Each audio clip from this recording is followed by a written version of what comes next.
Okay. Awesome. Well, thanks for coming in. This is the Stretch to Go podcast with your host, Ian Ray. I'm here today with a special guest, a person that has a lot of experience in fascial stretch therapy. And I'm here with Kayla Koh. Welcome. Thanks for having me. Yes. So I want to kind of get into it. My whole main purpose of this podcast is when I was doing my research on fascial stretch therapy, I couldn't find any solid things about the Stretch to Win Institute and fascial stretch therapy and the process of the life behind or what it is about FST. So I didn't really find the things I was looking for. So I decided to create this podcast for people who are interested in it or getting into FST and Stretch to Win so that they have resources. So that's why I kind of invited you, since you do have experience and you're one of the instructors in Canada. So I would love to kind of dive in, tell us your name, your location that you're in, and your occupation. So my name is Kayla Koh. I am mainly a fascial stretch specialist, and you get the specialist title when you graduate as like a level 3. So there are 3 levels through Stretch to Win, level 1 and 2, and then level 3 you get the specialist title. And I mainly work as a mobility and performance coach in Toronto, and that's in Canada. I just remembered you're from the States. Correct. And I work in a high performance facility where I work alongside strength and conditioning coaches to optimize the performance of the athletes. So either what a session could look like could be, so like it ranges from competitive to professional athletes. And sometimes it looks like really creating a specified program for their warm-ups before they work out or they train or for their games. Sometimes the sessions could look like rehabilitation. So if they get dinged up or there's an injury and, fascia likes movement. And so we're constantly moving things around, whether I'm moving them or I'm coaching to move them. Or sometimes, honestly, I have the executives or CEOs that really just like outsourcing everything. And when they say, you know what, I heard I need to stretch every day. And I just want someone, just like I pay someone to do my garden and someone to cook for me, I need someone to stretch for me. So sometimes sessions look like that. And then there's all the in between. You could have kids as young as 6 to as mature as 82, 83 years old. And so that's my main thing in this realm. And then I also am a proud instructor for the Canadian team. And I'd probably still say I'm constantly still learning as an instructor. I still think I'm quite new in comparison to all the instructors that have been there for over 12 years. So I would like to still say I'm training still. I'm still one in training. And I also run the social media for Stretch to Win and DTS Fitness Education, which is technically how I first heard of FST myself. Okay. So, yes. And I'll kind of segue into DTS. Can you explain to people what DTS is? DTS Fitness Education is a company that they has several courses, one of them being DTS Level 1. There's barbell strength, to name the few.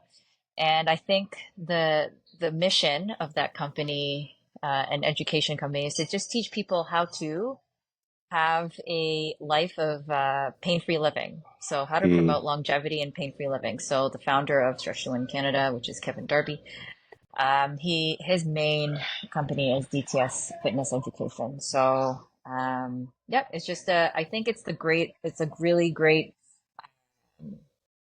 course, or has a lot of several courses that really hone on the basics and really just mastering basics, whether it be DTS Level 1 revolves around how to, it's specific for trainers, or better, as a course to learn how to teach, just how to teach the basic squat, how to teach a push-up, the basic fundamental movements.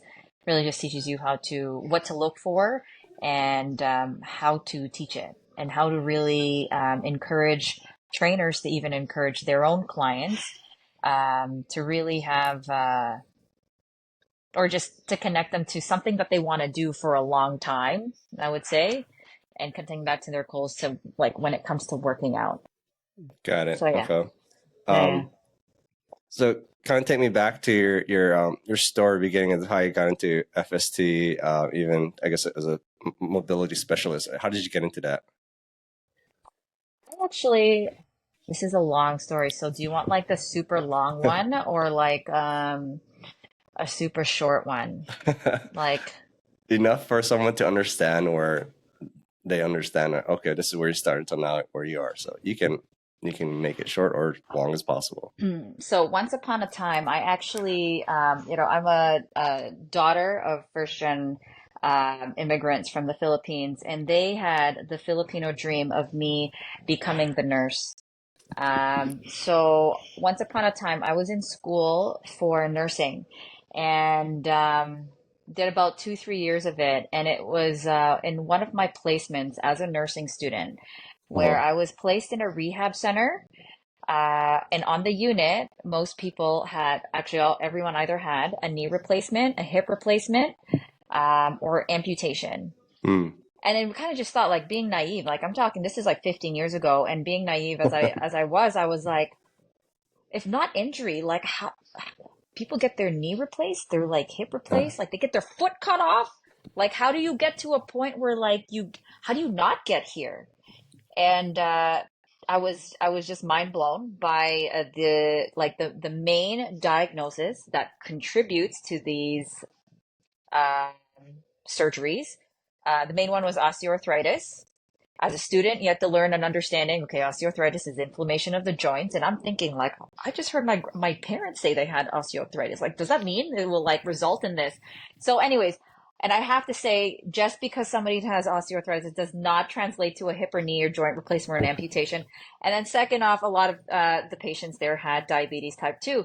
Mm. So it was through that experience of being like, man, like this seems like a really bad tipping point to have to get to a point to have to cut a foot off or to replace your knee or hip. Like that must it's great that the technology in the medical field has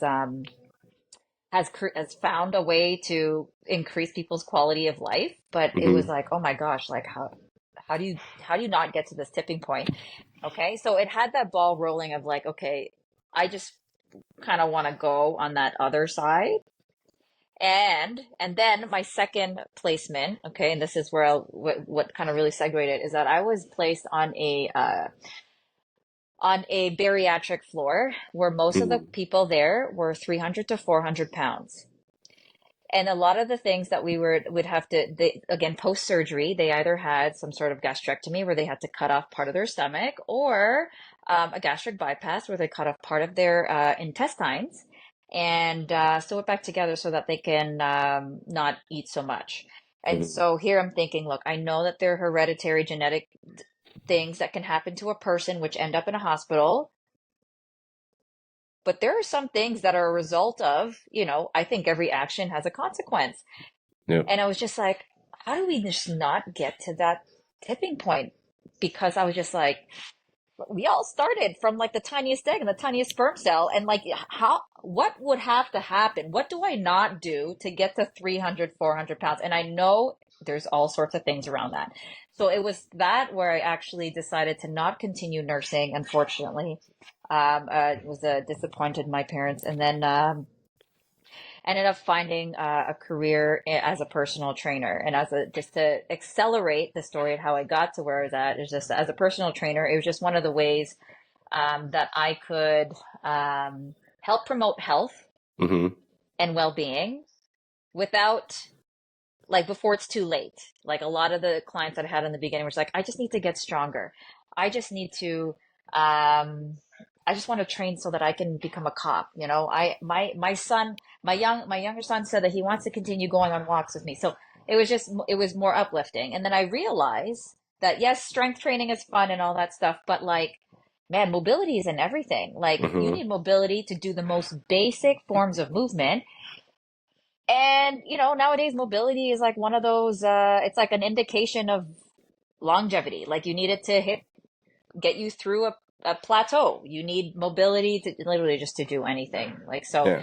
then I just started to be like, okay, I like the strengthening part, and honestly, mobility training in its own can be a form of, like, say, strength training. But I just wanted to focus on like how do I get people moving better. And Mm-hmm. so at first I was like, okay, these are workouts and stuff like that. Um, but there has to be some other sort of way to like help myself, because at the Mm-hmm. same time, yes, we can train a person to sort of do it, which is great. And then I heard of somebody. I had a mutual friend that was like, "Hey, I know one of my friends does this. She kind of reminds me of you. She trains, but like she does stretch celebrities." And I was like, "Oh, okay, let me check that out. What is that person doing?" And then I was aware of like, "Oh, okay, this is a thing where people just stretch people." Mm-hmm. Great. Maybe that's something I can add as a tool for myself as a trainer. And I think that was like the biggest game changer to have to do it. And I didn't know that people can can stretch for like a full on sessions and stuff like that.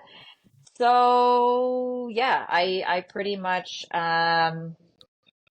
got into that, and then I just started to focus on, okay, now that I've created access to a space, let's say to a joint, because that's what we sort of do. We try to optimize the centration of the joint. And I was like, oh, once we kind of help do that, Mm-hmm. how do we get a person to get there themselves so they're not necessarily depending on a modality? Um, Completely. I'm one of the practitioners that don't kind of say like, oh, you need to come see me once a week or once a day, sort of thing. Like I heavily focus on the habits part and the education part. So I would like to generally say, be like, look, you don't need this, you don't need this, you don't need this. Generally, Mm-hmm. I'm one of those. So, and I would sometimes even really assess a person, and sometimes even try to find them other I really try to look into their habits.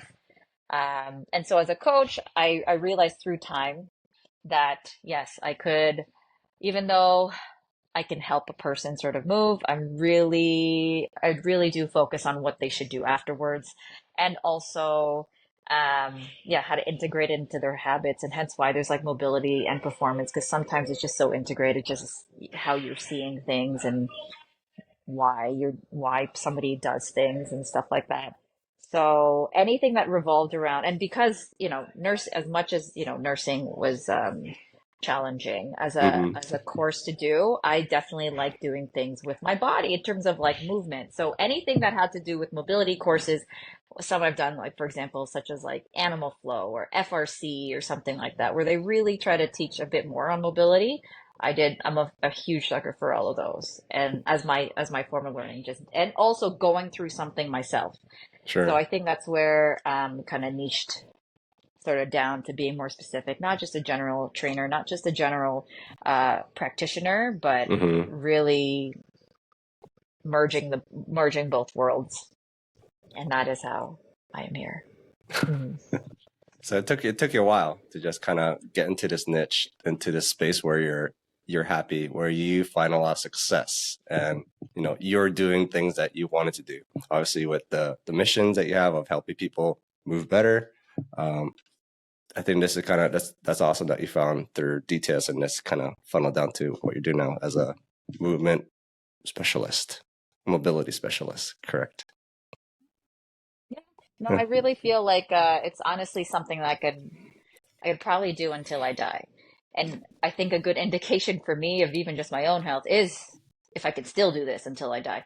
So hence why I do take so few of let's say one-on-ones. I love Mm-hmm. it. Like I think it's great to make those one-on-one connections, and it's very effective. But then there's teaching. I remember teaching always being one of those things that was like a dream job of mine, because I do believe in general. Um, like one way to master your craft is to keep practicing the basics and to keep practicing it over and over and over again. And surprisingly, every time I learn and I teach a course, I'm constantly learning myself. Mm-hmm. And it's just something that I'm just sort of refining all the time. So, yes, it is something hopefully I'd like to be able to do until I die. Yeah. So the typical demographics or the population that you work with, does it vary with being a FST specialist? What is it that who do you typically work with? I know you did mention like the types, but typically who do you work with?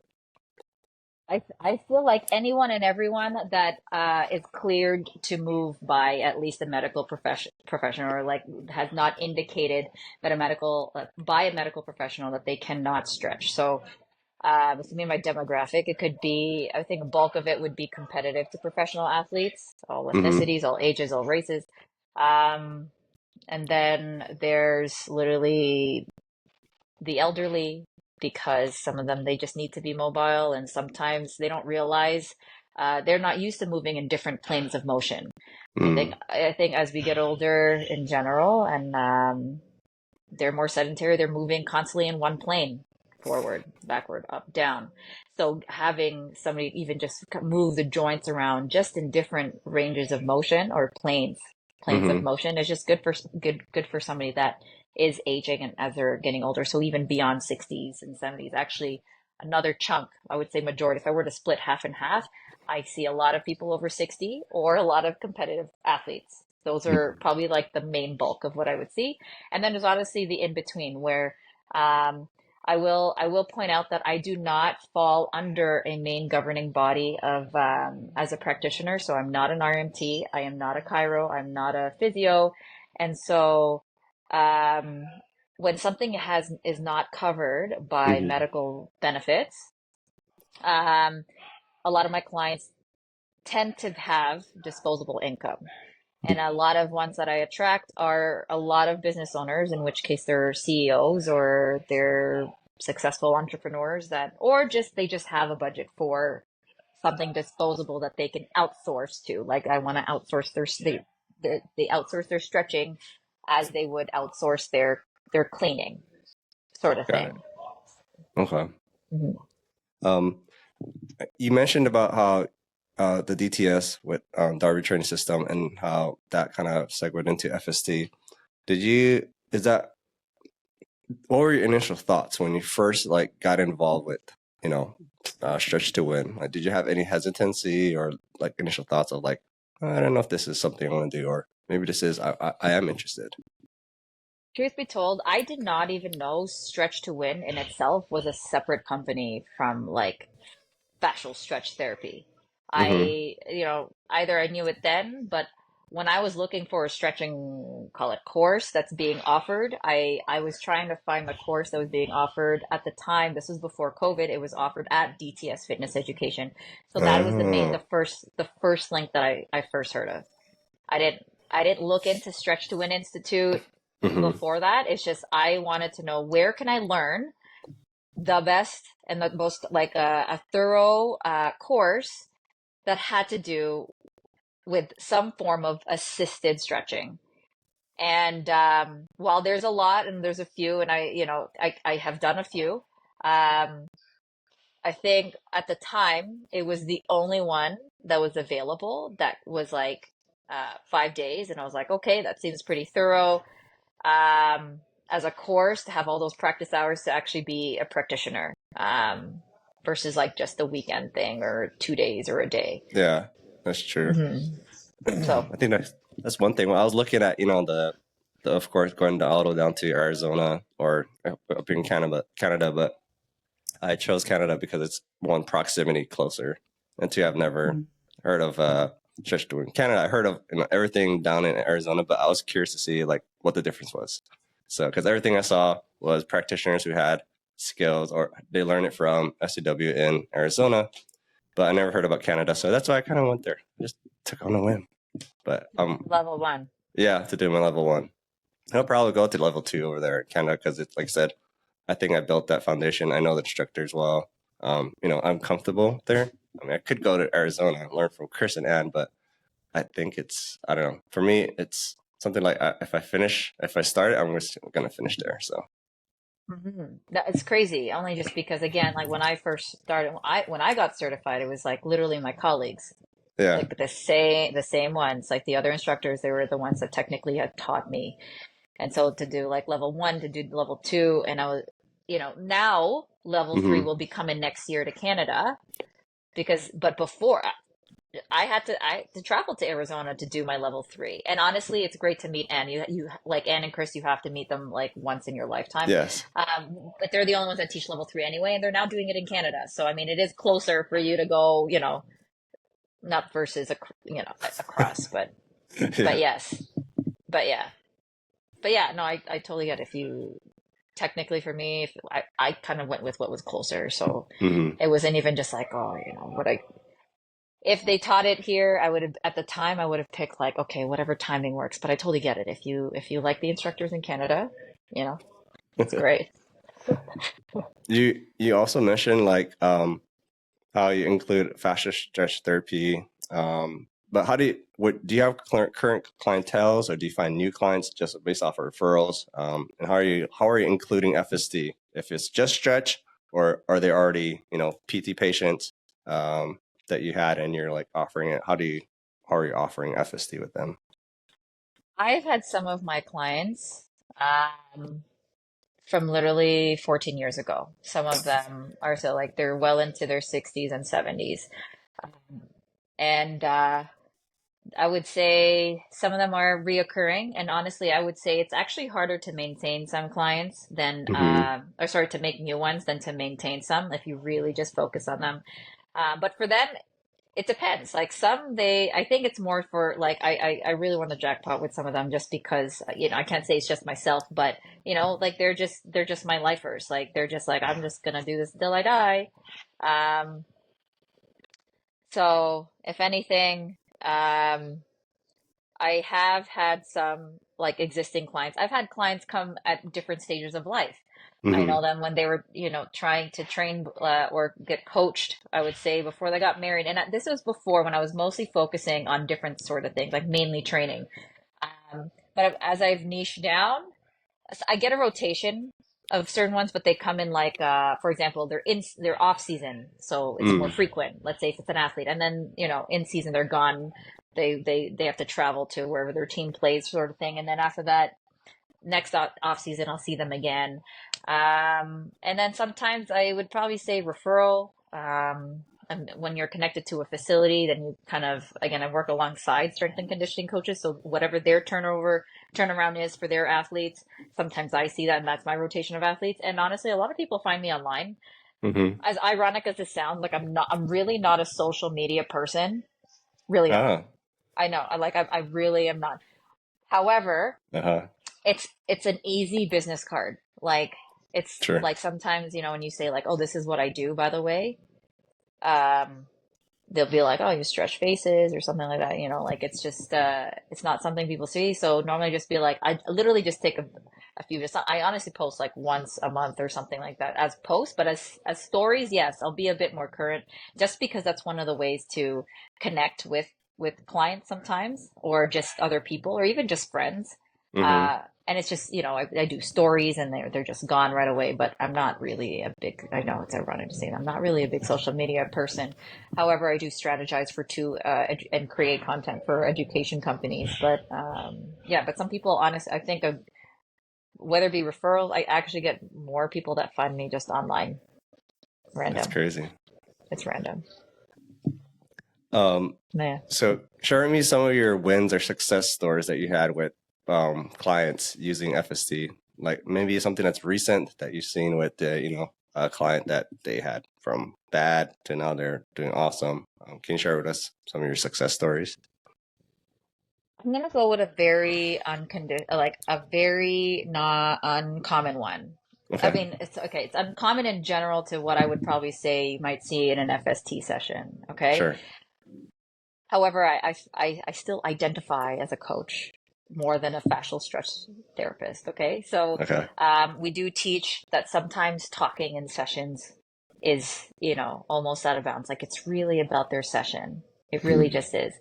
But even in their assessment, let's say when you do an assessment in the beginning and you just kind of get to know a bit more of why they're here, how do they find you, what they want to get out of it, sort of thing, right? Like I try not Mhm. to just be a sliding door of just like get stretched and come out.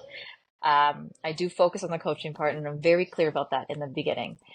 So For example, one person just came just feeling, for example, general thing would be like, I'm just stiff. I want to not feel stiff anymore. Okay.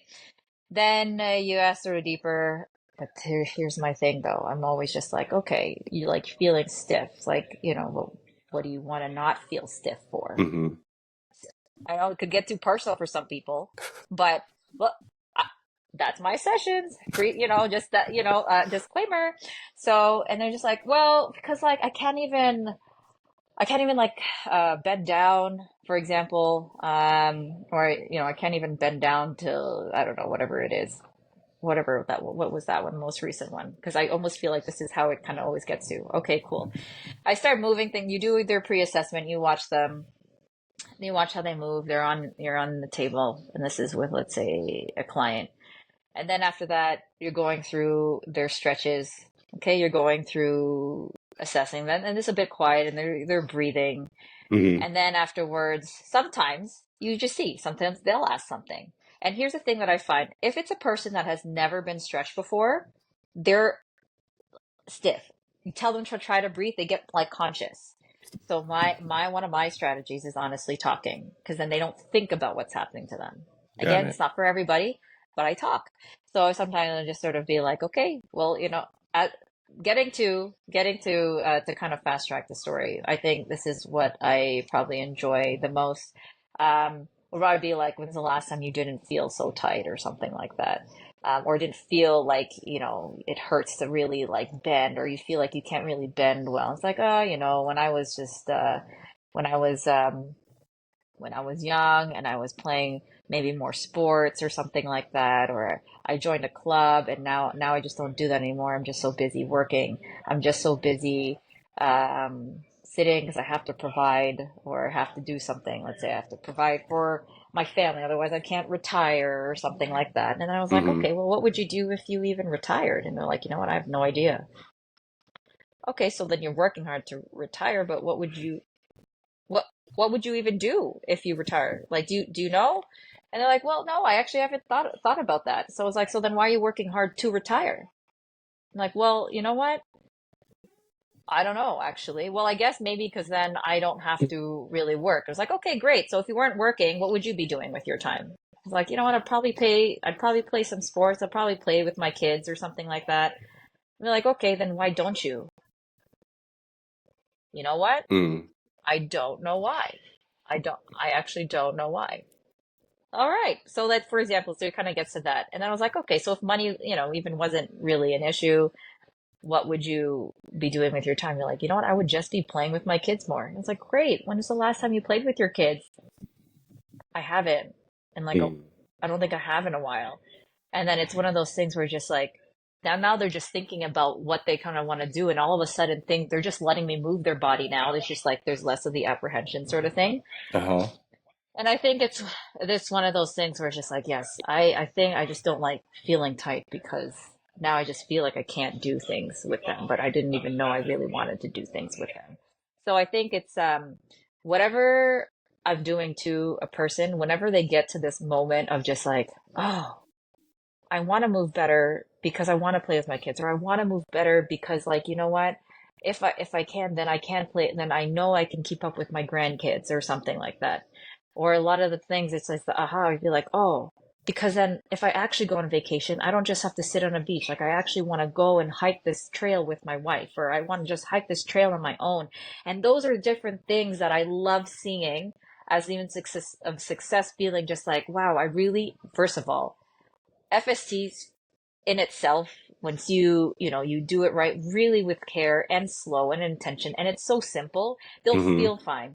But I think the best reward for me is them feeling like they have a hope to do other things in the future. And this is, I'm just talking about this, the regular people, not just the athletes. Sure, they want to win the title, they want to score this and they want to score that, and sure they do. And I Mm-hmm. sure that's great. Or they made it to their D1 school, or they got drafted by their team as a result of helping them.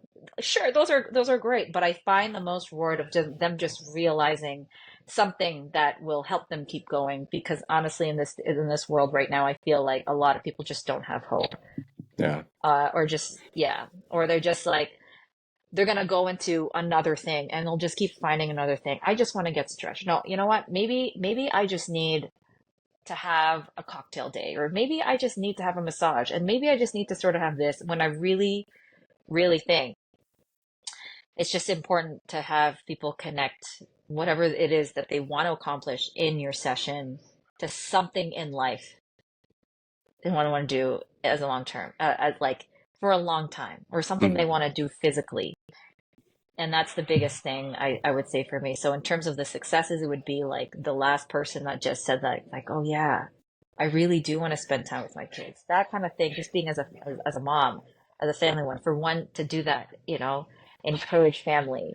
Uh, that for me, what I'd probably say is a success story from stretching them. Mhm. But sure, if is there some that I would say, like, I would stretch an athlete who was otherwise tight, highly competitive athlete, and then see them compete and win nationals or something like that. Sure, that's great, but you know what? I give a great result of FST and them feeling like feeling great in their body, but a whole something like that is definitely attributed to a team of people, Mm. especially as an athlete. There's whoever their friends are supporting them. There's whoever their coaches, and FST in general. You do that on a person, it helps them feel good. But I can never just take credit for something like something like that, where I'd be like, that's a success. Well, do you have other questions, Mahmoud? I do have a last question. Okay. To close off, can you share with us, the audience, how people can follow you and learn more about what you're doing in your practice? So whether if it's social media, your handle, give us a Mm-hmm. website, email, and the physical work location, so that people can, because I want to So, help you too as a practitioner to no, got promote it. No, your that's business. awesome. No, that's awesome. I mainly service in Toronto, so that is Toronto, Canada. We are specifically North York, at a facility called LPS Athletics. Also service in Port Perry, and that's in the suburb area of Durham region. If you kind of want to get an idea of what I do, or if you wanted to sort of see it, Instagram seems to be the easiest. So my handle is at Kayla Koh. So that's my name, KaylaCoh. My website is kaylastretchtherapy.ca. Or you could just Google my name, Kayla Koh. And if it says anything about stretching mobility, that's likely me. Um, and that's all. You could Google that too. So yeah, and also the course, you can look at Stretch to Win Institute or DTS Fitness Education. That's how you can kind of link to the courses there too. That's it. So, well, thank you, Kayla, for allowing me to interview you and give more information about what you're doing as a practice and as a mobility specialist. I appreciate it. No problem. Honestly, I think we're all honestly with the instructors and all that. Like, especially just for myself, just like seeing how what students especially do with FST and where it takes them. It's amazing to just witness. And so, honestly, if you have any other questions, just let me know. You can even connect, through Instagram, even past students, or if there's anyone that has like just wants to know anything about it, like we're all free to connect, especially myself. Definitely answer questions before Yes. you enroll. I will tell you whether you should or shouldn't. Yeah, Yeah. I'm about that. Awesome. Well, thanks for everyone for listening, and I'll put your information on the show notes as well. Yes. Awesome. All Thank right. you so much. Yes, you're welcome. Have a good day. Bye Bye. bye. Oh, that's